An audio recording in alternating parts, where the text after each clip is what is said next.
So, hey, everybody, and welcome to this roundtable discussion on Beak's nightmare experience recently traveling abroad. Nightmare or dream. We'll do a quick introduction around the room. My name's Erin Lynch. I'm your host for this session. I run a band production and event management company called FlyingFox based out of Stockholm, Sweden. I've been touring as a tour manager, production manager for 25 years. And I also founded Crew Coalition, which Crew is an acronym for Career Restricted Event Workers.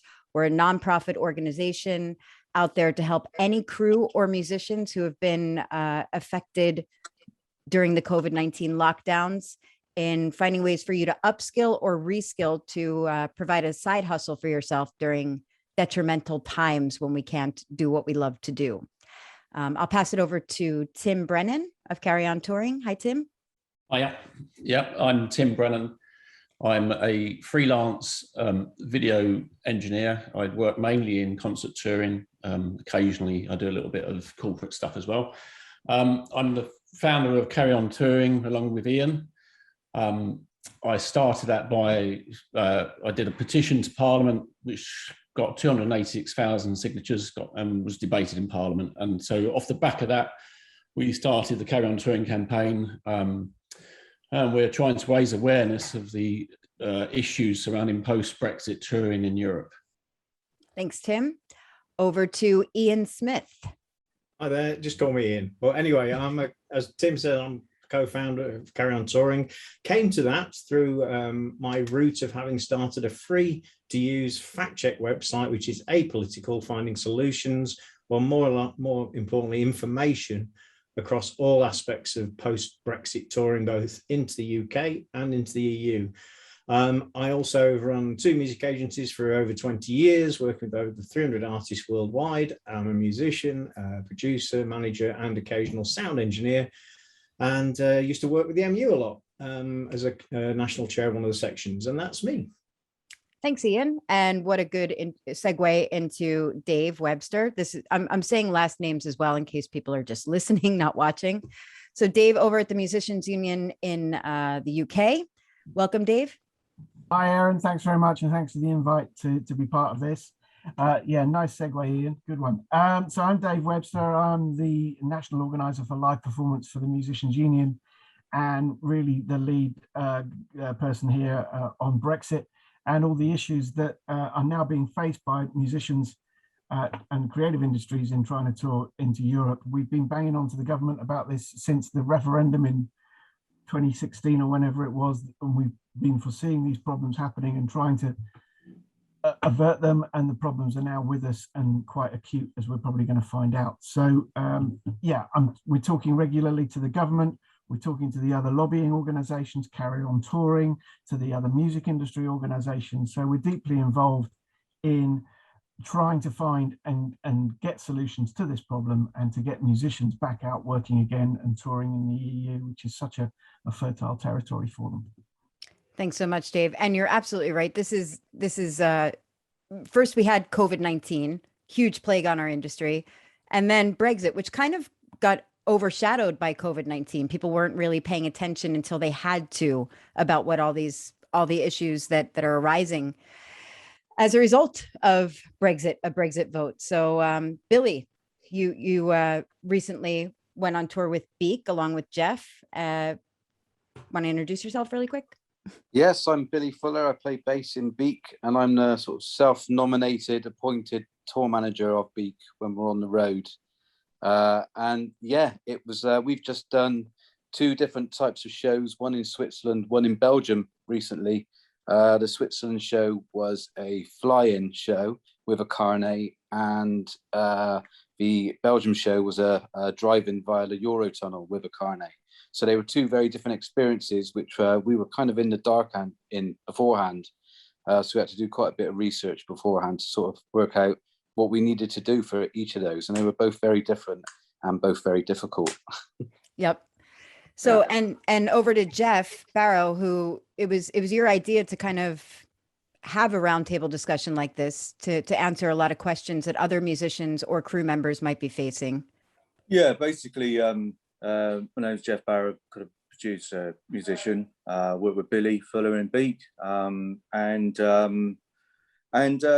we knew there was going to be an issue, and we went and did these shows. I put up on our Twitter account, you know, what was happening, and since then I've been contacted by a load of musicians from all over, really, just basically asking some American production people, and you know, just going, you know, just people we've got to know as Beak, and my other work with Invader Records, and asking what happened, what can we, you know, and so and I was aware of you know, Tim, we'd spoken before, and David we had emailed before, and you know, I was introduced by you, Erin, to Ian, and just to literally, if we put this film up on wherever we can get, share it basically, and so musicians, tour managers, anybody can look at it and realize there is help there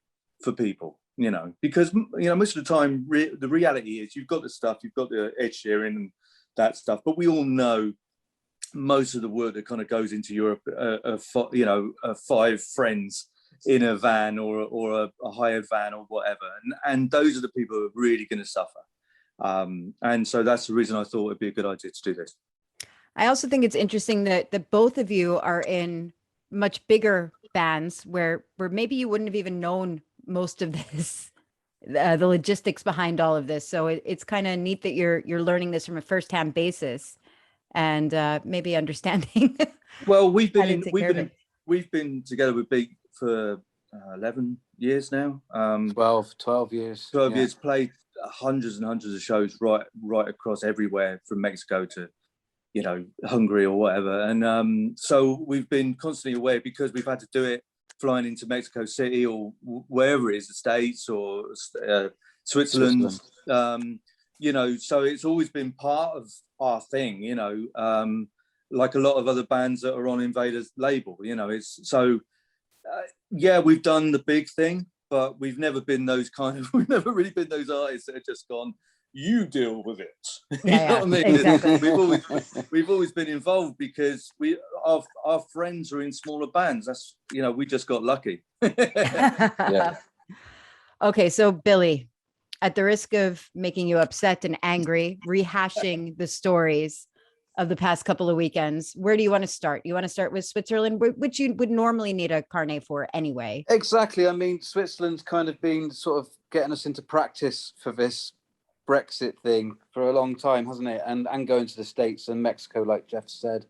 But yeah, I mean, so Switzerland was a fly-in. So it's something that we're used to in the past, which we've done many times before. But even so, even on that trip, we still came up against a problem when we were returning home at the airport. And so basically, it's like one of these things where you just presume. Don't you know what they say about making a presumption about anything? It's like you just don't do it. Yeah. But it was with Swiss Air, and we, you know, when you get to the desk and you've got to check your bags in, but you can't check your bags in because you've got a carnet, and you need to go and see the customs people and get your carnet stamped. Now, the guy at the desk was adamant that was not a thing that we could do, and the bags had to go through on the belt, and we had to he said there was a place through the other side. Once we'd gone through, once we got to passport control, we could go and get our carnet stamped. And we were arguing, you know, like, you don't want to be those people where, like, you want to cause a problem, but it's like, we can't let these bags out of our sight because otherwise we're in trouble. And Swiss Air were adamant that the bags had to go through and there was nothing we could do about it. So basically, we let that moment happen. The bags went through, we still had an unstamped carnet, and then we had to go through and get through security. And then it was like, right, let's go and find Badouan, you know, where you go and get your stuff checked, you know. And we were walking around, went to the information point. Do you think they knew what we were talking about? When you say ATA carnet to them, they're just like, what are you talking about? You know, you can, you know, so you can go over there and pay for your perfume. You're just like, no, not that, not that, you know. So that was that. So we ended up getting to passport control, and I see 2 customs people, you know, they're all, and I just pointed and showed them my carnet, and they just shook their head and said, where are your cases?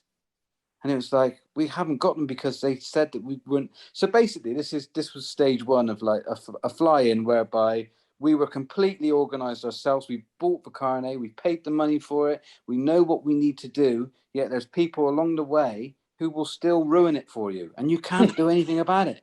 They're just there and they will ruin your day.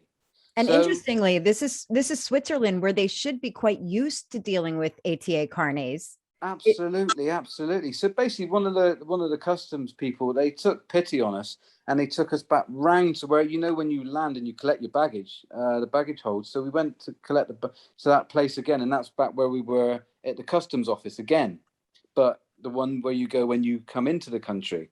And I went up to the desk and I tried to explain to him in English, what was going on, and he took pity on us and he just stamped it, Yeah. So we got away with it that time. But on another day with some other person, we could have not have had it. We could have been in a lot of trouble there. Exactly. So when we're, it's really saddening when you think we're trying to do our best here. We're trying to do it all above board by paying for these carnets, and it's still like you still come across these problems. So that was the fly-in. Do you want me to garble straight into the drive-in? Well, I just have a quick question. How much time did all of that take? So that was, obviously with the whole carnet thing as well, we have to account this into our timing when we leave hotels, where we would have left a hotel, say at 10 a.m. for a 1:30 p.m. flight. We're now leaving at like 8:30 a.m. because you have to sort of just like get that into your timetable of travel, Plus COVID certificates and vaccination, negative tests, all of this. Well, we had to have an extra test as well in at the airport, COVID test, because the ones we bought didn't come with the information of where to upload the results.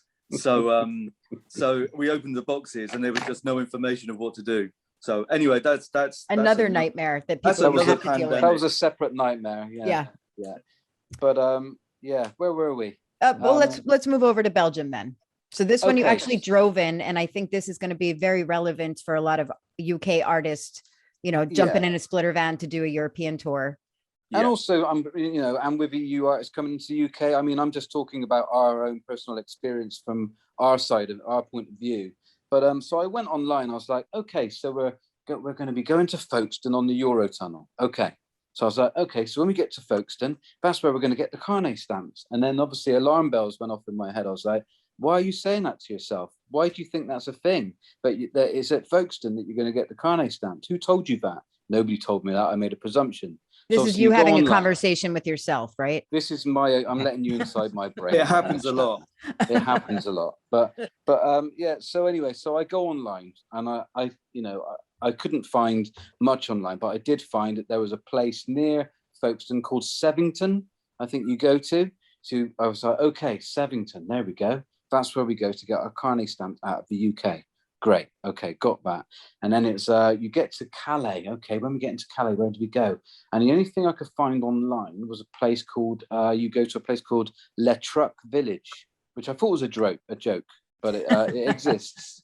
And it's like, okay, Le Truc Village. Okay, so that was stage 2. And then obviously, then you just think in reverse. When I get my carnet, when we got our carnet stamped leaving France, I'll go back to Le Truc Village. And then when we get back into the UK, we'll go to Sevington Services. As it turned out, that wasn't true. The information we found wasn't correct. And even when I went onto the Eurotunnel website, their information on their own website about where to get our carnet stamp was incorrect. And I was told that by the French customs lady at the border. She said, that's wrong, and pointed at it. And that's the Eurotunnel website. So basically, the only stage where it did work was at Sevington when we were leaving. That took 2.5 hours to get done because you're in a holding bay. I had to go in, I had to hand it over. I had to wear a high visibility vest as well. So you need to carry one of those. You're not allowed to leave your van and walk around the truck park without a high visibility vest. So you need to have one of those in the van. It's just the little things as well. It's like, if it's not in the van, you can't get out the van to go and see somebody to get this. Oh, wow. System. Did you find that online, or did you just happen to have a high visibility vest? Tom, our driver, he just apparently he's got a penchant for high visibility vests. He had one in his bag. Convenient. So we lucked out on that one. But he's a big lad, so it looked a bit big on me, but I let that one fly. But anyway, No time to tailor the vest. Exactly. So anyway, yeah. So that was from beginning to end. That was a 2.5 hour moment at Sevington. So then we had to rebook our Eurotunnel booking about twice. Wait, because we were like, oh, we're booked in on that one. No, we can't get that one now. Book the next one. Oh no, we're still waiting. Book the next one. Every time you do that, it's another 18 quid. Okay. Oh. Right. So this is just all these little things where you're just like, this is annoying. Yep. You know. So anyway, so we finally got onto the Eurotunnel. We get into Calais. We go, okay, let's go to Le Truc Village. We get to Le Truc Village. There's nothing there. You're just like, oh no, we're in the wrong place. I've maybe gone to the wrong place for the wrong information. There is an information desk. I speak to the lady there. She points me in the direction of a place called the Civep, SIVEP. Okay. Which we find on Google Maps. We get there. It's a completely shut off, barricaded place, border control. So you have to come up to this gate and you have to speak into a voice machine, speak to somebody on the intercom. We waited 20 minutes till the man came very slowly over towards us. I showed him the ATA carnet.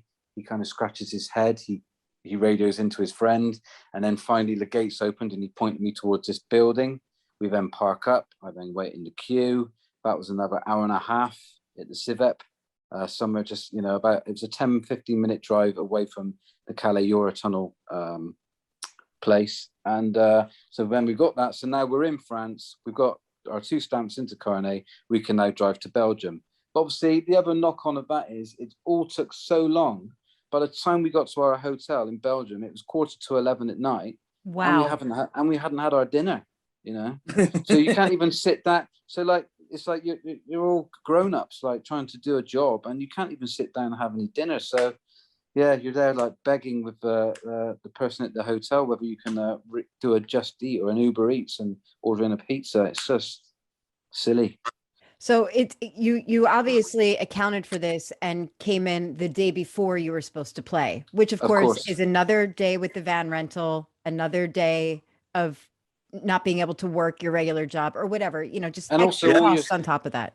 The costs on top is because everyone's on travel day pay then as well, because you're not traveling on the day of the show because of the amount of time it takes. And the other thing we've actually worked out from this is if you've got a carnet day, don't make it the same day as a gig day, because that can only lead to absolute disaster just through our experience on this last run we just did, But so we do the show in Belgium, brilliant, and then it's coming back the other way.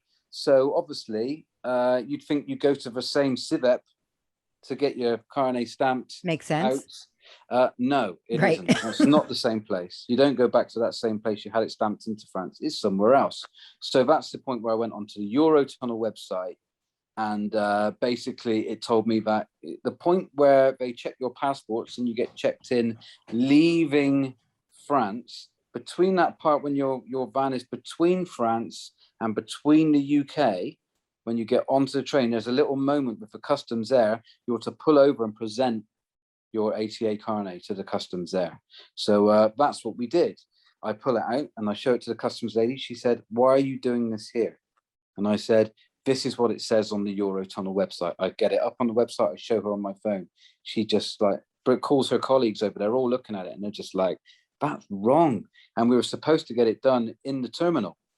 Where you walk around and you can buy your bottles of wine and have a Burger King or whatever. It was in there, just at a desk.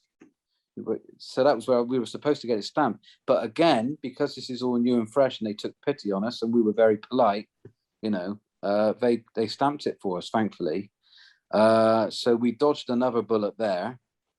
And then coming into the UK, it was like, okay, is it back to Sevington? No, it's not back to Sevington. It's somewhere else along the way. It was, hang on, it was, I wrote it down, stop 24 at Folkestone Services, junction 11, M20. And that was where we came across the biggest problem of them all. We parked up, we also had a show day this day as well in Leicester, playing a headlining show in Leicester. So it was still a big drive from Folkestone. So we get there very early. I mean, we left early. So we're there by about 10:30 at this Folkestone Services to get our final 4th stamp with the UK. So we've already got the 3 other stamps that everybody's done, right? We get there, I hand it in, and then they take your telephone number, you go back to the van and you wait for a text. I get a text about 40 minutes later saying, there's a problem with the carnet, come back in and queue up. So I go back and queue up again. They say, oh, your covering letter, which comes with your ATA carnet, doesn't have your name on it, Mr. Fuller, so we're not going to stamp it. It was like, I've never had this problem before, and also there's 3 previous stamps stamped out of the UK into France, out of France. You just need to stamp this. Well, unless we get this covering letter with your name on, we're not stamping this carnet back into the UK. So it was like, okay, so we then had to get hold of Sound Moves, who made up our carnet, and that they were only there for another 10 minutes through Deborah Rawlins, who helps us actually, and she got hold of them, and it took about another hour for me to get an emailed version of the covering letter with my name on, which I then had to email to them, which they then took another hour to process, and then we finally got it stamped. That took 3 hours and 45 minutes, that final stamp. And then it was a drive up to Leicester and do a show, and the show suffered because of it, because of course, the stress of it all. So yeah, we won't be doing a carnet on a show day again. Yep. You know, but yeah, so that's a quick soundbite of our hell. Yeah, that sounds like absolute hell. Yeah. Or as Johnson would say, another day in paradise. Yes. Right.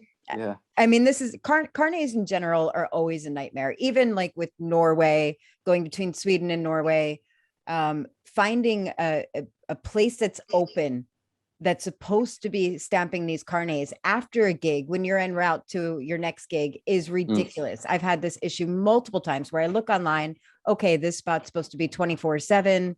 It's not. You get there and it's just like, no, we closed at 8. And we won't open again until noon tomorrow. It's just like, well, that's not going to work. So you try to go to the next place, et cetera, et cetera. So you tried to do your due diligence. You tried to get all this information. And it still is a mess. And because this Brexit thing is so new, in particular between, Calais and Dover, that I think it's just going to continue to be a nightmare, because I just think agents don't really know where to send you, and there's no real place for it to be posted. Ian, you wanted to chime in real quick, because listening to Billy's interesting experiences, I'm always diplomatic with my language. Please don't let this put anyone off getting a carnet if you need one, because you really don't want to be in a situation where you're at customs and then you get pulled. I mean, as things go forward, and it's going to get a lot busier, of course, policing this is going to be very sporadic, but please don't risk it. It's not worth it. At the end of the day, you could get impounded, you'll get fines, you could end up paying customs duties. So that's all I want to say at this point. Cheers. Yeah, completely agree, Ian. Can I just pop in and say, basically we were playing with a band, a UK band, that didn't have a car name. And they had a splitter van, so I hired a driver and a splitter van. If people don't know what a splitter is, it's a vehicle with gear in the back and some nice seats, and most kind of certain level bands kind of can afford to buy, to rent for the day. And because there's still a lot of bands that don't use splitters, and just drive their own cars away. And basically they just didn't have any of it. And they didn't bring their back line, but they brought some keyboards. And I mean, the splitter looked like a professional van, and they literally went through and without being stopped, and went back, because they were on the same show as us in Leicester as well. And literally nothing happened to them. I mean, they were obviously very lucky, but that's going to be an actual real question and a dilemma for bands. Because especially ones that haven't really kind of got that much of a big kind of thing going on the internet, and people look them up, and they're just playing a gig, and they'll say, well, do you know what? Let's just say we're playing a party, for a friend, or I know I'm talking about breaking the law here, but I don't. No one would suggest that at all, financially or for any other reason. But what I'm saying is that, can anybody kind of just put in what it means if they get caught. So, because this is going to be a major thing, I think, for a lot of people I know. Can anyone throw in some experience or just knowledge of that stuff for us? Absolutely. Dave, I think, yeah.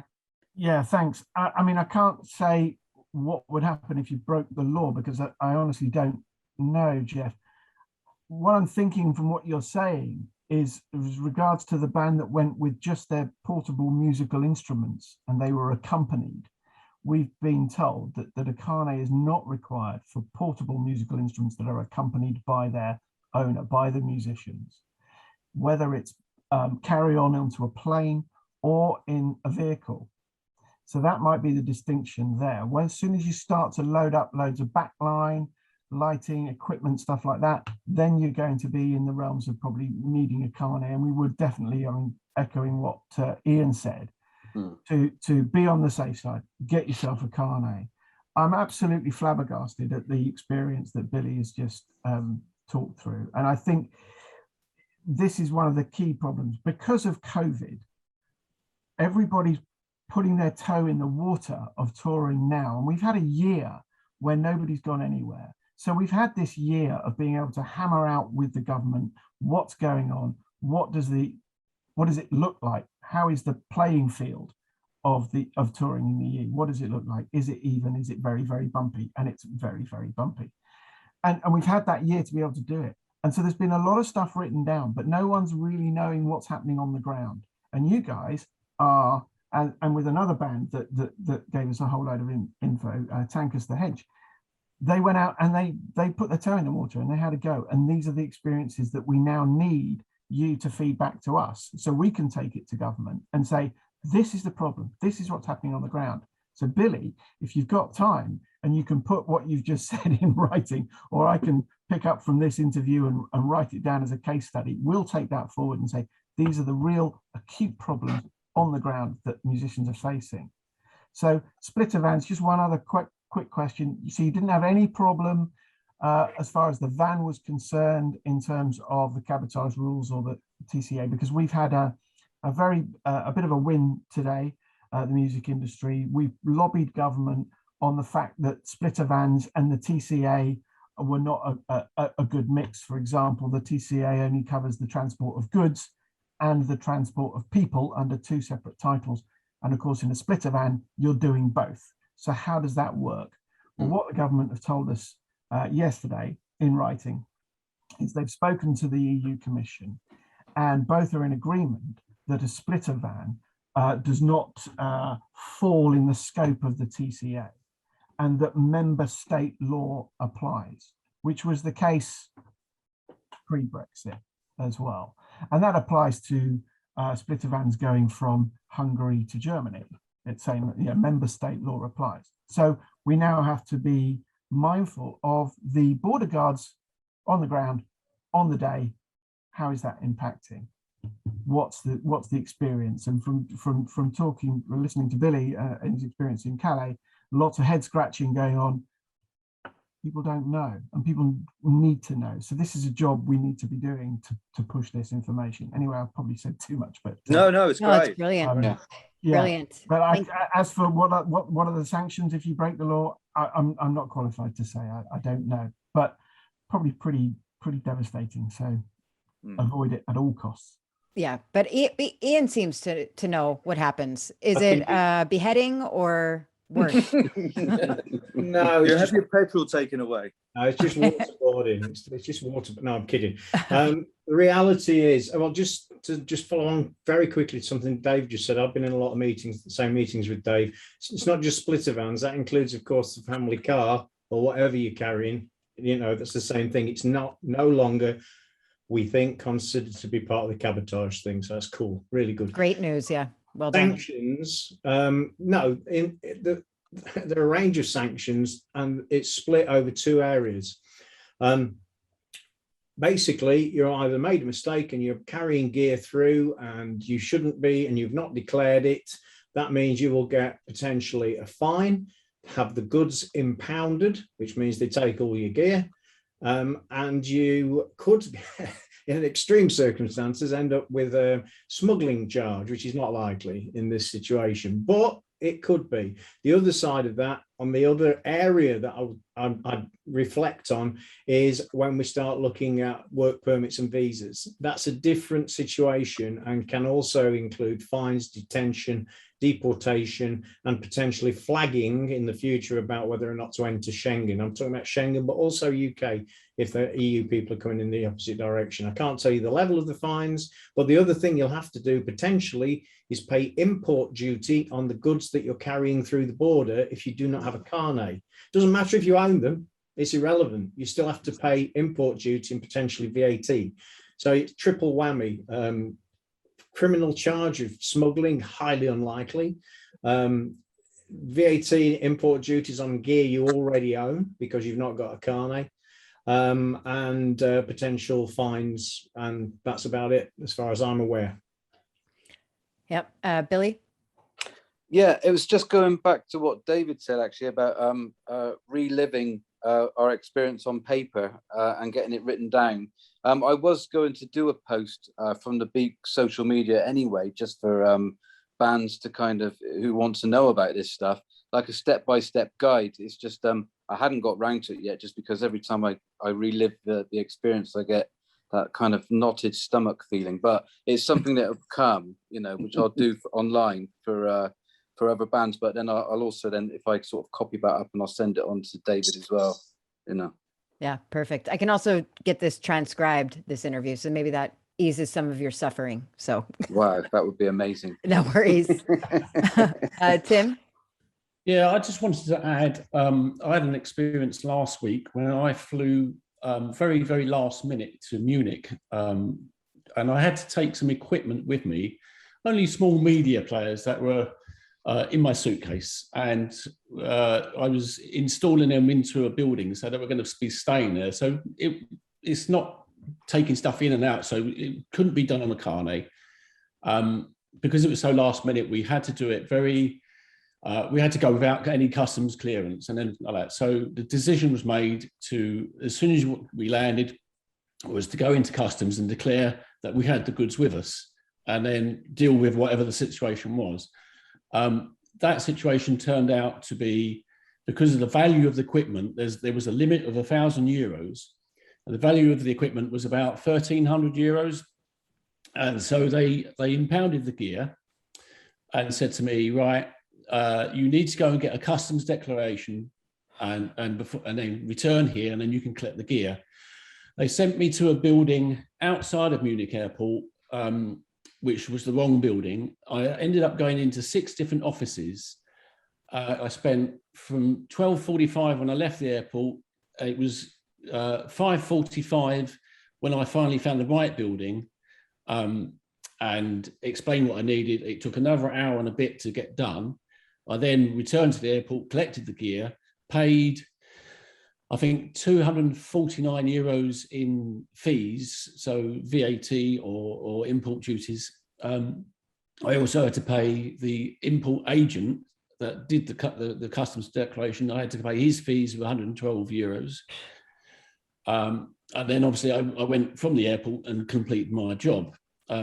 So it can be done. You can declare it, and you should declare it. If the risks of not declaring it, and I put this on social media, and a lot of people said to me, well, why did you declare it? Why didn't you just go through the green channel? Well, the week before I went to Munich, and they were pulling people out the crowd from the green channel all the time, and I thought, I'm not going to risk this. It's not my kit. It's my livelihood that's at risk. Yeah. Do you know what I mean? And so if I get banned from Schengen, or I don't know what's going to happen, but if I do, then that's my work out the window. Yeah. So yeah, I would go back to what Ian and what you've all said basically is, you have to do it. You have to go through get the carnet sorted out. If you need a carnet, get it sorted. Don't take the risk.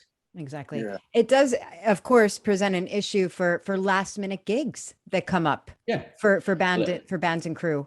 It does, and also if you need a last minute piece of kit because something's gone wrong, and yep. you've got to, you have to still go through that process. Yep. Yeah. Oof, nightmare. Dave? You've touched on a very important point there, Erin, actually. Pre-Brexit, you could get a phone call in the morning and you could be in Paris playing a gig as a dep or whatever that night, no problem. You could as a band or a small quartet or whatever, take a quick tour around, a string quartet going to Spain to do ecclesiastical music in churches. Now is massively problematic with Spain being very difficult to go into with the visa issues. But just going back to Billy's point on Calais, so we've made a contact with somebody in Calais, and I'm hoping to get out there quite soon, because it's exactly that experience of getting into Europe at the most common point of entry into Europe from the UK, which is probably Dover to Calais, and to have a fact-finding mission. What's it like on the ground? What happens when I get off the train? Where do I go?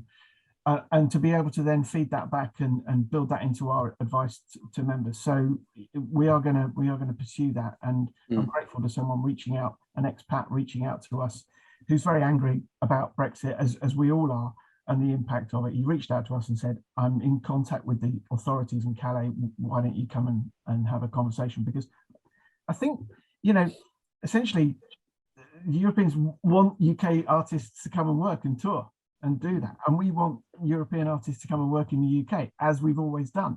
That cultural exchange thing is hugely important to both sides of the channel. Just on the other point, you were mentioning, Tim, about your merchandising baggage. And I wonder if the merchandising baggage rules were the ones that they were applying. And what's interesting about those is to get in and out of the UK, if you've got merchandise in your baggage, the financial limit is £1,500, but to go into the Europe, it's €1,000. So there's a discrepancy. So if you leave the UK thinking, oh, I'm all right, I've got merchandise in baggage up to 1,500 quid, and then you hit the border and they say, well, no, you've gone over the EU limit, which is about 875, and depending on the exchange rate at the time, which is also a variable. So that's probably why you had those issues, and you were right to go and do all the declarations and all that. But yeah. I wonder if it's that disconnect between getting out of the UK and getting into EU with different values. Anyway, that's a massive issue and good information to share for sure. So yeah, hopefully we can keep posted on that. It is a big difference. So good to know. Geoff. Yeah, so going back to which I think it kind of affects more people we know in the industry at the level that kind of we are and our friends. Basically, so you're saying that, so if you took your family car and you had a guitar and a small pedal board, you know what I mean, and the drummer had a snare drum and cymbals, keyboard player, a little keyboard, and you were in like a hatchback or whatever, you know what I mean, and you had gigs booked in France and Germany, Holland. In theory, you had like up to €500 in CDs you were selling, you know what I mean.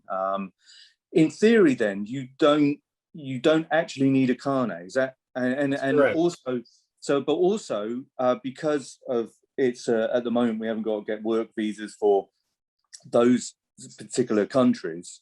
You can do all that literally, even up to having a splitter. And now, obviously, because of what David's just said about the good information and what they said about the good news on the splitter, I'm assuming what you're talking about was the splitter information that it's not a goods vehicle, so you can stop in more than two places, and because that was some confusion that was going around through bands saying, oh well, you can't play that many gigs because you're only supposed to stop once and then you're supposed to return back to the UK.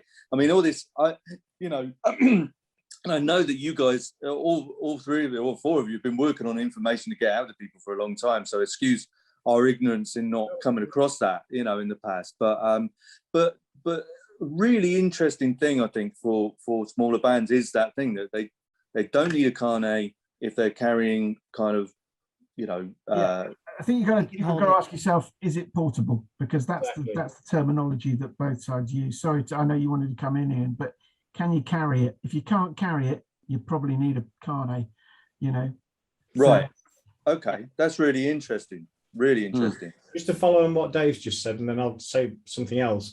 The deal is, and Dave and I have talked about this a lot, is that if you feel you can carry this through a customs area yourself without a Ryanair mega bag or a coat thing, you know, guitar, some cymbals, breakables, whatever, keyboard, that is a portable musical instrument and comes under portables, both EU, UK. There's an international agreement on it. But also if you're carrying, and it has to be accompanied by the person who owns it. So if you, in your situation, the theoretical situation you put posited, yeah, absolutely, you're totally right as far as we can see. Of course, the carnet and personal instruments is a bit of a grey area. So how much you can expand that, you know, too many pedal boards in or whatever, and then they're going to say, nah, sorry, mate, carnet, then that's a different situation. There's one thing you said, though, which I wanted to reflect on, and then I want to ask you guys a question. And that is, you have a degree of permit-free work in 20 countries. The DCMS were wrong about that as well. It's all variable from 7 days to 14 in any 1 year, up to 90 in any 1 year, up to 180 in any 1 year. I was discussing with Dave the other day, but you still have to report locally that you're doing that work, either through your agent or the promoter, that they have to report it legally. Now, how that's policed, etc., I'm not going to comment on in each individual country, but it's really important that when you're doing your gig preparations and you're speaking to the promoters, etc., to cover yourselves, you make sure that they say they've reported that locally in their own territories. So whichever it might be, in the Werkschaftskammer in Germany or whatever. And my question was, in everything that we've said until Dave mentioned it just now, is the merchandise thing. Did you carry much merch with you? And if so, how did you declare it? That was it. Cheers. Basically, we decided on that, especially on that trip to Belgium in the van, we didn't take any merch with us just because we wanted to take one step at a time. We thought, okay, this is our maiden voyage now. Let's just do this bit first, see where we get with this bit. And then once we understand that process, then we'll move on to the merch part, you know. So, I mean, I think that was the right thing to do because we had enough on our plate as it turns out. But sadly, it means a loss of income as well. Well, it does, yeah, because it's a good, you know, good side of our income is merchandise, you know, for us. So yeah, but you know, you got to take it on the chin just because we just needed to find out what was going on, you know. Just to reflect your point, to finish what I'm going to say, I'm advising everyone I can find who can afford to do this to get your merch done where you're traveling to. So if you split the merch, so you've got merch stocks in the UK, merch stocks somewhere in the EU, and wherever possible when you're touring from the UK into the EU, always get your backline provided by the promoter if you can. Then you can just get away without a carnet. Anyway, thank you. No. Really good points, Ian. Thanks. Good. Tim. Yeah, I just wanted to ask, actually, with Dave and Ian, if you're a tech that's doing a bit of backline for you guys out on the road, and you want to take a small toolkit with you, are we saying that that's covered in portables as well? Not really. I mean, I'll let Dave answer this as well. We've had a couple of photographers been contacted, both me and Dave separately, different people. And the deal is, under the legislation, it's strictly defined as portable musical instruments. Now that you can actually expand that a little bit into laptops, etc., if you're using that within your sets or your FX or it's a DJ. But in terms of tools, and they're not defined as portable musical instruments, although techs can get in various territories the same work permit free status, Germany, France, etc. But no, not under portals. I don't know if Dave wants to say something on that. You could play the spanners. Yeah, instead of the spoons. Get those spanners out, mate. That's a good point. I like that. I can't really expand on any more than what Ian's just said, and I wouldn't like to be responsible for expanding on the definition that we've been told. of musical Spanners instruments. is good, man. I like that. I like the Spanners idea, but I might be pushing it. Is it the Blue Man Group that play with the big cangos on the stage? I mean, surely you can say that's an instrument, can't you? Just to lighten this a little bit, I've got to tell you something that I've just thought of. Then I'll let you guys come in. Have you heard of the Vegetable Orchestra? No. Just look it up on Google. The Vegetable Orchestra actually literally play vegetables. And they drill into them and create wind instruments and all sorts of other shit. So I would love to see that. Dave, perhaps could comment on that. There's 2 or 3 of them. Complicated enough, Ian. Vegetables. So now that's interesting, because do they abide by the export and import rules for vegetables? You know, there's another question there, guys. Or maybe they have to be locally sourced. Precisely. You wouldn't Yeah. be able to take them into Australia. No way. Exactly. Dave, you had your hand up before. Did you want to add something? Yeah, I just wanted to say, you know, on the unlevel playing field that there is across Europe, there might be, you know, 20 odd states that where there's, as Ian said, you know, varying degrees of allowability to go and perform. And this is why we're pushing the government to negotiate a visa waiver for the creative industries for musicians, so that the playing field gets leveled out. And you know, and there's still 8 states out there which are significantly problematic. And the government are saying they're having bilateral talks with those states. We'd like to see some results from that in order to allow things to sort of settle down a bit. So, you know, a level playing field is really what we're looking for. I need to drop in here before anyone else comes in. Dave is talking about the visa waiver agreement, which will eliminate the 90 and 180 day rule. You'll still have to have bilaterals for each of the 27 states at the minute. So it's a 2-level thing, guys. If anybody's watching this or listening to this, and if you're a Brit citizen or an EU citizen traveling in either direction, you are limited to 90 and 180 days, whatever happens. And then on top of that, or underneath that, there's individual work permit requirements in each of those states. So what Tim, myself, Dave, and everyone else on the Carry On Touring team are trying to achieve at the moment is to get rid of that 90 and 180 rule, which would be a massive win if we can get that. The problem is the EU has no control individually over each of these sovereign, that's a word of really, isn't it? Sovereign states, like we were when we were part of the EU. We had our own sovereign right to define our own work permit rules. So it's on 2 levels. It's really important for anyone listening and watching, or both, to understand that it's 2 different things. And by the way, all of this is on the website as well. So if you want to check the individual rules and limits with backlinks, just go to the UKEArtworks.info site. Thank you. We'll put links to everybody's websites, all this information, et cetera, because it can be quite overwhelming, as Billy and Geoff have discovered. Billy? Yes, it was just a quick one going back to having crew and their individual tools. This is more specific to front of house engineers, and with us having our own front of house is very important for us and our sound when we're playing live. And basically, it's like we're saying about you can carry instruments. Now, microphones, yes, you can carry a microphone, but that microphone might be worth 3 or 4 grand, and they might be carrying a small compressor, you know, which they take with them in a pelly case, but they can carry the pelly case, but the pelly case could come to the amount of 15 grand. I don't know. But does that need to be on the carnet? And also, because front of house engineers kind of they operate on their own as a business, they can work for several different bands. So does their equipment need to be on every single band's carnet, or do they have to get their own carnet? I'm kind of asking a question for front of house engineers. That's a good question. I can answer that because I've been asked it several times over the last few months. The deal is, in certain situations, it's a 2-level answer. Work permits, etc., they have the same rights and allowances in some countries as musicians, unless you define them as a musician. So are they a technical support staff or are they a musician? The same is true coming into the UK for certificates of sponsorship. So I'm going to answer this in 2 ways.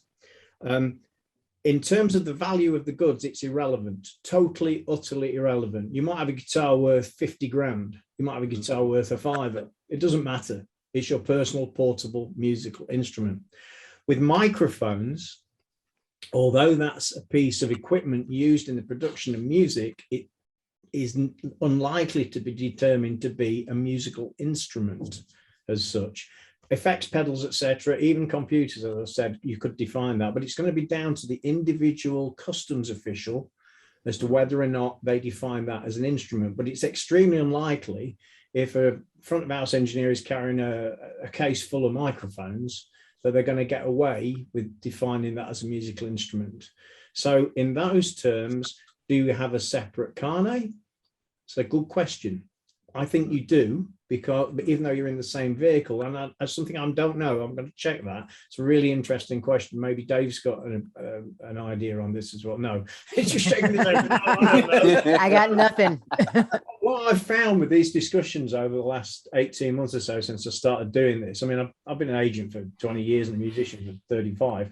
These questions and the ones you're posing now are really important because they allow us to do some more research and push both the government and the EU, because there are some of this governed by international agreements outside the EU, like the ATA carnet, by the way, which, I'm sorry, I'll bugger it. I'm not going to say this anyway.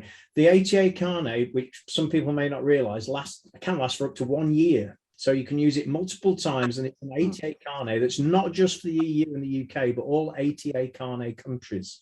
You need to make sure you've got enough vouchers in that carnet to make sure that however many gigs you're likely to do in the year. And the other thing that came up earlier, which I forgot to pick up on, was that you cannot change the carnet once you have done the carnet. So you add a new guitar, I'll fancy a new guitar, etc. So it means if you're going to do the pickup gig and the last minute gig, then you've got to take just portables, then you're exempt. But if you're going to change the overall gear on a carnet to take all of it, you have to have a new carnet.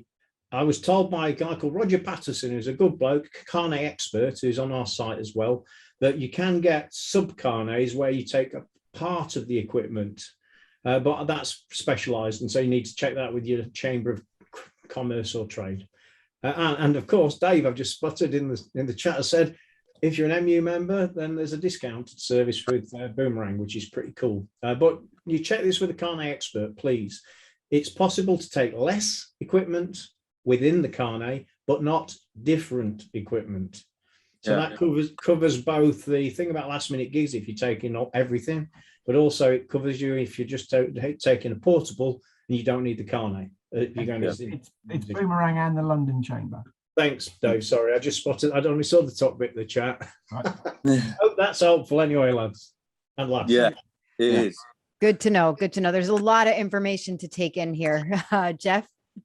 So we were, you were talking about work permits, and we've got a gig, Primavera Sound, next year in Barcelona,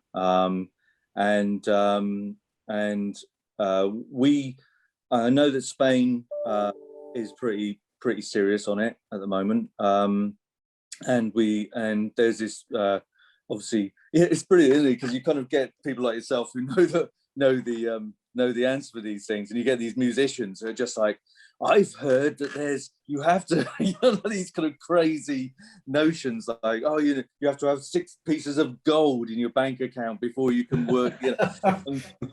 So yeah, there is this whole stuff about like you've got to show your earnings for the last kind of however months to say that you can support yourself through this period of a work permit, and I suppose a lot of people are hitting that now because there's a lot of big festivals in Spain.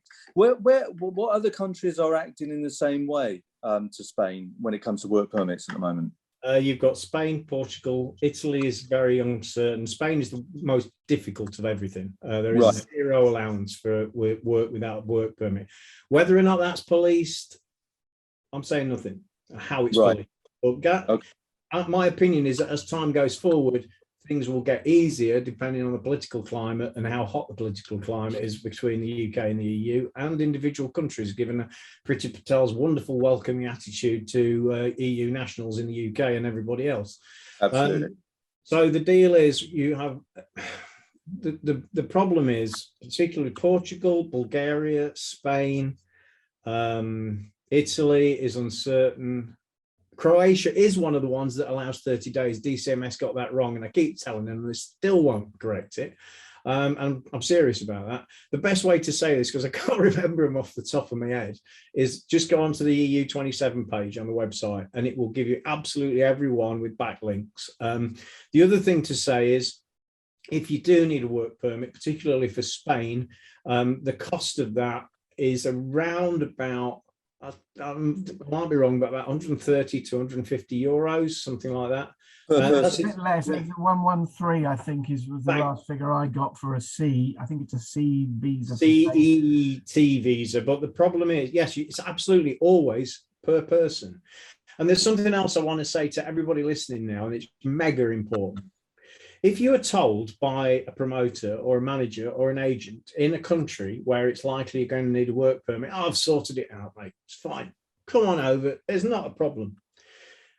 Check, because it's both your responsibility and the employer's responsibility. There are two reasons I'm saying this. You can get deported, literally, chucked out of the country, or you not just stopped. If you're on a show and say the local authorities decide, oh, it's a British band, let's go and have a look at them, shall we? Let's see your work permits, have you got them? You know, because once you're in Schengen, of course, you can travel anywhere you like across no internal borders. So you might decide to risk it. The deal is this: if they find you without a work permit and decide to play nasty or play according to the law, they could have you deported. You could be fined and you could be flagged on the system. Now, from the next year, I've not mentioned this yet because I didn't want to freak everybody out. Many people will have seen that we've got something like the US ESTA coming in called ETIAS, where everybody has to pre-authorize to come into the EU if you're not an EU citizen. That's everybody on around the planet. You have to be an EU citizen or an EU legal resident to avoid that. That's going to be linked in to any system that involves, at the moment they're not saying it, but it involves it being flagged that you've done something wrong in an EU state. Depending on the seriousness of that, who knows where that's going to go. And at the same time, they're also including, if anybody's seen Minority Report, you'll know what I'm talking about. They're also including facial recognition technology at the ports of entry, which means the old problem about stamping of passports and working out 90 and 180 will eventually be automated. As you're approaching the border, they'll clock who you are and see whether eventually. Yeah, just on that Spain one, if I can jump in. Sorry, yeah, I know some other people, but so 113 odd euros doesn't sound like an awful lot, but the thing is, you've got to go and have an interview. It's all organized by an organization called BLS, and it's really problematic. Some of the case studies that I've seen from members trying to get Spanish visas, and the costs increase from that. So it's not as straightforward as just paying 113 euros. It's much more. Right. And that's if you do it yourself, not through a visa agency who could charge you up to 400, 500, 600 quid. Plus you need a CRB check, Criminal Records Bureau check, plus you need various insurances, etc. I'll shut up, Tim, I'll speak. So I just want to add that what you guys are saying sounds very, very, very scary and very expensive. But what I would say is we had a lawyer look at this recently, and the implications of being caught in somewhere like Spain without the correct authorization, so not having the correct permit or whatever, you could be faced with a 10,000 euro fine.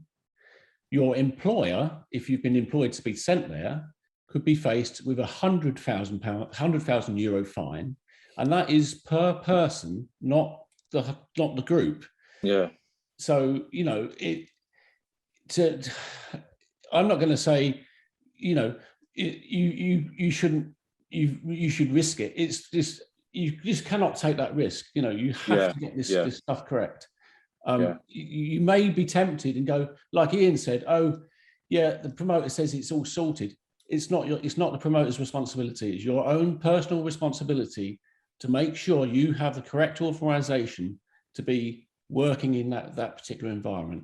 So that's what I want to say on it. So quick interjection. Oh, sorry about the drilling, guys. when you need to go in for your interview for that Spanish visa, does that also mean dropping your passport for a couple of days while that's being processed? So theoretically, as a tech person, you may not be able to do any other shows, or even as a band member, sorry, while they have your passport. Yeah. I think that was quite appropriate, really. That's It really is. Billy's had his hand up for ages as well. But yes, you do need to drop your passport. So you're into the old days of needing 2 passports. Gotcha. Or multiple passports Or if you go to multiple countries. Yeah, exactly. Thanks. Billy. I'm a bass player. I'm used to having my hand up for ages without anybody taking any notice. But I just thought I'd slip that one in for you all. But yeah, this one's really simple, and it was one that we noticed on these trips, is that now we're not a part of the EU. Our passports are getting stamps into countries and out again, and so basically it was just a quick one. It's just to be aware of that, because I've heard stories of people not getting stamps into countries when they should, and then when they're leaving, they're going, you haven't been stamped in, what's going on, and they're getting held up and they're having problems. And the only other quick thing I wanted to say was that I've just applied for a new passport, and because of this, I've gone for the 50-odd page passport, because I can just see these things filling up pretty quickly over a course of 10 years. So that was just a quick one. It's simple, I know, but like very quickly, I can answer that really, really quickly, because I do a lot on passport stampings for Brits who are also resident in the EU, who still have British citizenship. The deal is, as I said earlier, that it'll eventually go because of the facial recognition and the automated borders. Well, the deal is they do that in order to check whether or not you're exceeding 90 and 180. And we had a passport officer explain recently that it can take them up to an hour. They might select you, you're the poor bugger that gets done, and then they check your passport and work it out literally. And the problem is the passports are only stamped in and out of Schengen borders, not across the individual countries, of course. The problem is, if you don't get your passport stamped, you could end up having to explain, no, I haven't exceeded 90 and 180, even though you haven't. So if it's sporadic at the moment, it's a problem. And I'll tell you one very quick story about EU citizens coming into the UK. This is a true story. Had recently a German DJ fly into Manchester. A friend of mine issued a certificate of sponsorship, another sponsor, and the DJ went to the passport officer, because you can't use the e-gates anymore, absolutely not, if you're on a COS. Went to the passport officer, gave him the passport, showed him his certificate of sponsorship, and the immigration officer said, no, you don't need that, Brexit's not over yet. Kid you not, he had to argue with the passport officer, the immigration officer, and he point blank refused to stamp his passport. So his certificate of sponsorship was not activated. And so effectively, and of course, nobody wants to argue with the customs passport officer.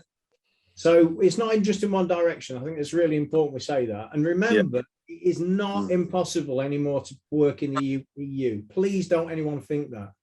In 19, 20 countries, you've got variable amounts of free time to work. There are some that are difficult, like Spain at the moment, until a bilateral agreement's done. But please don't let this discussion today put anyone off trying to work in the EU. Don't do it. Call me. I'll try not to ignore you. Tim, or support our campaign as well, the Carry On Touring campaign. Keep checking the MU site. Keep working, Billy and Geoff. Don't stop.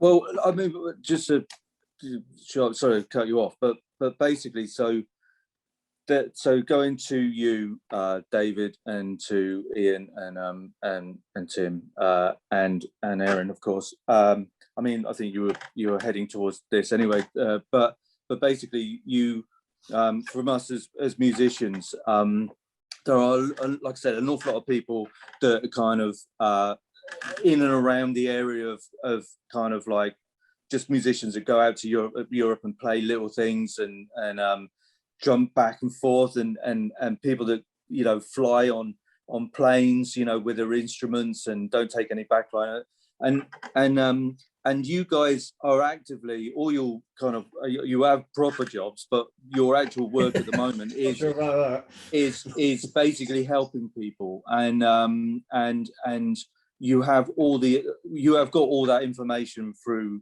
through all your websites and everything. And I'm sure you could. So you carry on, Erin. I was just butted in there. We're unfunded and unaffiliated. MU is different, of course. Tim and I are totally independent private individuals funding all this ourselves because we're passionate about keeping us all moving. And please, it's not just musicians, it's all the creative arts guys. Yeah, of course. Correct. Yeah.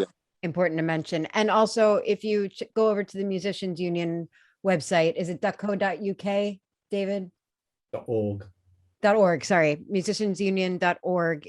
There's a flow chart there on the website that will be very useful for any musicians having further questions. And of course, Ian's website, UKEArtworks. Sorry, I know this, I've said it a million times, but we'll link to everything.